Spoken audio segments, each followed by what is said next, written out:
Paz, Senhor, graça e paz para você, meu querido, minha querida. É uma honra tremenda poder falar agora com você nesse exato momento.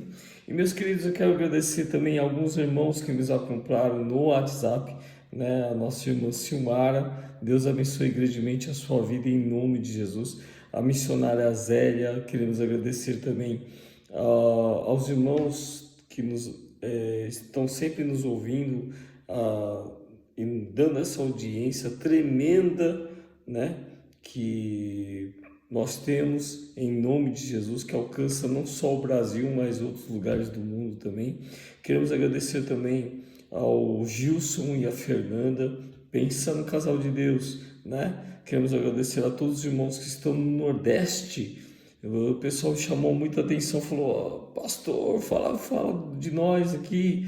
E olha, meus queridos, é uma honra poder estar falando com os irmãos. E meus irmãos, Deus me tocava para trazer uma palavra para o teu coração, que saiu do coração dele diretamente para o teu coração, né? E a palavra de Deus nos fala sobre um assunto muito sério, um assunto realmente que é polêmico, mas é verdade, é a palavra de Deus.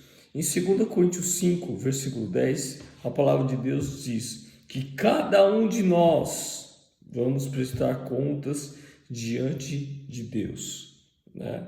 E, meus irmãos, é algo muito sério realmente, porque tem coisas que eu não falo, né? Nem aqui, quando estou na minha casa, nem na igreja. Por quê? E são palavras que não condizem a uma pessoa de Deus. E a palavra de Deus nos fala que cada um de nós, Jesus mesmo falando, pelas suas palavras sereis justificados e pelas suas palavras sereis condenados, né? Olha, que preste atenção que o próprio Jesus está falando. E Jesus ele também enfatiza na sua palavra que cada um de nós vamos prestar contas diante de Deus daquilo que nós fizemos, bem ou mal, no meio do corpo. E, meus irmãos, Paulo enfatizou isso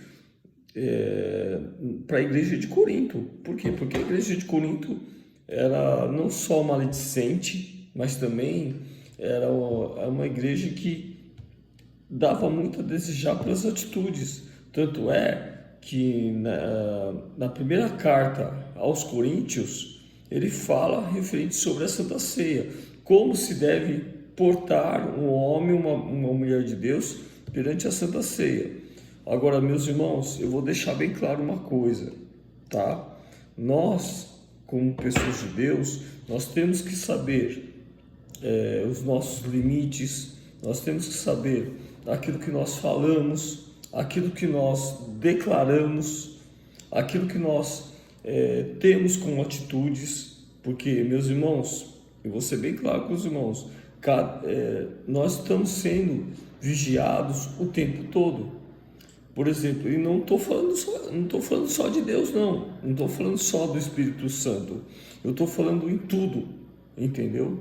Por quê? Uma certa vez eu fui para o supermercado, né? E tinha dois irmãos lá e eu não tinha visto, né? Um deles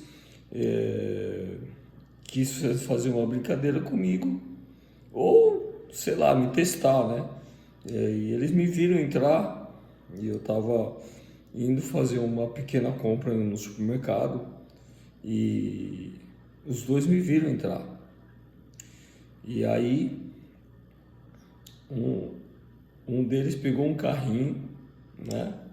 Eu tava com outro carrinho e por trás o irmãozinho começou a cutucar por trás, doeu o meu calcanhar. Ele atingiu, não sei se foi propositalmente, mas atingiu. Quando eu olhei para trás, era o irmãozinho. Meus irmãos, muitas vezes as pessoas gostam de falar palavras torpes, né? Na hora da raiva, na hora do nervoso. E a palavra de Deus nos fala em Efésios: não coloque o sol sobre a vossa ira. Entendeu? Ou seja, Meus queridos, quando alguma coisa ou alguém, alguma circunstância provocar a sua ira, fique com a boca calada, entendeu? Não extravase na frente, em público ou na frente dos irmãos, sabe? Não coloque a sua ira sobre o sol, não coloque a sua ira sobre o sol. Por quê?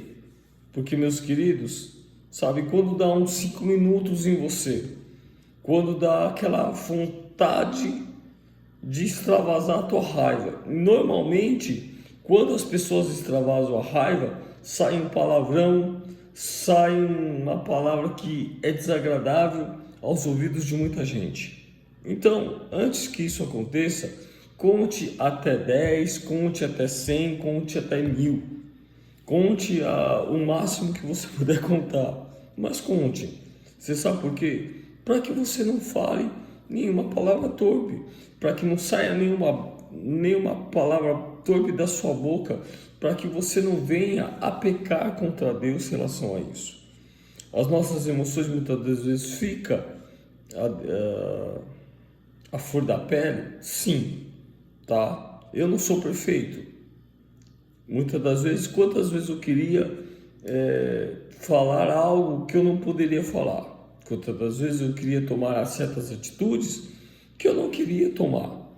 Então, por exemplo, tem gente que se faz de mané, tem gente que finge aquilo que não é, tem gente que pessoas que simplesmente fala coisas que não tem que falar, que condiz a um homem ou uma mulher de Deus. Só que aí, meu querido, depende de cada um, entendeu? A atitude vai depender da própria pessoa. Agora, tem pessoas que falam assim, mas Alexandre, eu não vou perder minha salvação por causa de uma pequena atitudezinha, ou porque de algo que escapuliu, a boca fala e tá cheio o coração. Eu não vou arriscar a minha salvação nem por coisas pequenas, nem por coisas grandes, entendeu? O que adianta o camarada pregar algo e vivenciar algo totalmente diferente? Eu vou ser bem claro e transparente com os irmãos, como eu sempre fui. Tem uma pessoa que se dizia apóstolo, tá? Brincava com as coisas de Deus, e eu sempre falo que o título apostólico é soberba, é status, porque o último apóstolo que teve foi João. É o que diz a palavra de Deus. E não sou eu que estou inventando, não sou eu que falo não, meu querido. É a palavra de Deus. Porque esses apóstolos que tem hoje, desculpa, são todos, sem tirar um, fraudulentos. Tá? Porque não apresentam frutos de um ministério apostólico. Não apresentam nada que um apóstolo aponta para ser. Aí o que aconteceu com esse determinado falso apóstolo, que é bíblico, ficou com câncer. O que adianta pregar sobre amor, mas não vivenciar o amor que prega? Cheio de rancor, cheio de querer ser mais que os outros, cheio de ser um bambambam. Câncer. E sabe numa coisa, meus queridos, tá? Muitas pessoas ficam assim, poxa, por que tem igrejas que fecham? Por que tem igrejas que muitas das vezes estão no auge e outras vezes de repente começa a decair? Justamente por causa disso. Porque vive um ministério de mentira, vive as coisas pela emoção. No ano 2000 começou esse negócio de ministério apostólico no Brasil. Eu vou ser bem claro com os irmãos, tá? Muitas pessoas, N pessoas foram nesse movimento. Agora pergunta onde essas pessoas estão hoje. Foram correndo atrás de profecia, correndo atrás de milagres, e a palavra de Deus fala ao contrário em relação a isso. Foram atrás de sinais, foram atrás de movimentos, que não foram de Deus e que nunca foi de Deus. O que acontece? Hoje, pergunta se essas pessoas estão de pé. Pergunta se essas pessoas hoje vivenciam o ministério que prega. De jeito nenhum. Isso me preocupa muito. Mas eu, Alexandre, eu não posso fazer um A. Eu vivo aquilo que eu prego, tá? Sempre quando eu tenho uma oportunidade para levar a palavra de Deus, nós levamos.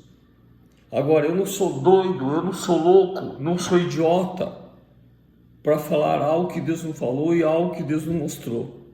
Por quê? Porque perante Deus eu vou prestar contas tudo que eu falo e tudo que eu faço.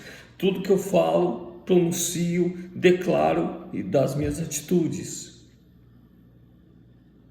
Eu não sou doido, nem trouxa, nem idiota para chegar e falar, olha, daqui 20 dias, daqui 30 dias, daqui 15 dias vai acontecer tal coisa na tua vida. Só se eu tiver muito no espírito ou eu tiver na carne. E na grande maioria acontece a segunda opção, a pessoa está na carne. Agora, quem vai prestar contas? A palavra de Deus nos fala, tá? Se não cumprir aquilo que o profeta está falando, não veio da parte de Deus. Como diz em Deuteronômio, aquilo que é de Deus se cumpre, aquilo que não é de Deus não vai se cumprir. Por quê? Porque quando, meus irmãos, nós colocamos as emoções nas profecias ou nas revelações, tá? Não se cumpre nada. Por quê? Porque não é Deus falando, e sim as emoções do homem ou o próprio homem. Eu prefiro ficar muito mais com algo que Deus me falou do que o homem está falando ou está querendo não ser usado por Deus, mas usar a Deus. E aí tem que tomar muito cuidado. Na semana que vem, tá? Eu vou começar a falar sobre os 5 ministérios que tem na Bíblia. Ah, Alexandre, você é contra o ministério do apostólico? Não sou contra nada. Eu simplesmente estou levando para você a verdade pura e crua da palavra de Deus. Eu estou levando para você um alimento sólido. Eu estou levando para você aquilo que Deus coloca nos nossos corações. Não o que eu quero falar, muito menos aquilo que você quer ouvir. Porque nós pregamos a verdade, vivenciamos a verdade, estamos nos últimos segundos da igreja. Igreja acorda, igreja acorda. Eu vou repetir, igreja acorda. Acorda tu que dormes. Você sabe por quê, meus irmãos? Jesus, ele está às portas. Preste atenção no que está acontecendo no mundo inteiro. Preste atenção no que está acontecendo não só no Brasil, não só no seu estado, mas no mundo inteiro. Vê se os 4 livros proféticos não estão se cumprindo. Vê se os sermões proféticos não estão se cumprindo. Veja Isaías, Daniel, Jeremias, Joel, Apocalipse, a carta de Coríntios, a primeira e segunda carta de Coríntios, a primeira e segunda carta de Timóteo, a primeira e segunda carta aos irmãos da Tessalônica. Preste bem atenção, meus queridos. Entendeu? Por quê? Porque, meus irmãos, eu vou ser bem claro com os irmãos. Hoje em dia, as pessoas estão centradas naquilo que não é pão, estão centradas apenas nos interesses humanos, não naquilo que Deus tem para elas. Preste bem atenção. Amém? Meu irmão, em nome de Jesus, fique com essa palavra, que Deus te abençoe grandemente, que Ele possa resplandecer teu rosto sobre ti, que te dê a paz, que excede todo o entendimento, em nome de Jesus. Que você tenha uma sexta-feira maravilhosa, cheio da graça de Deus. Que Deus te abençoe em nome de Jesus. Um abraço e um beijo no teu coração em nome de Jesus.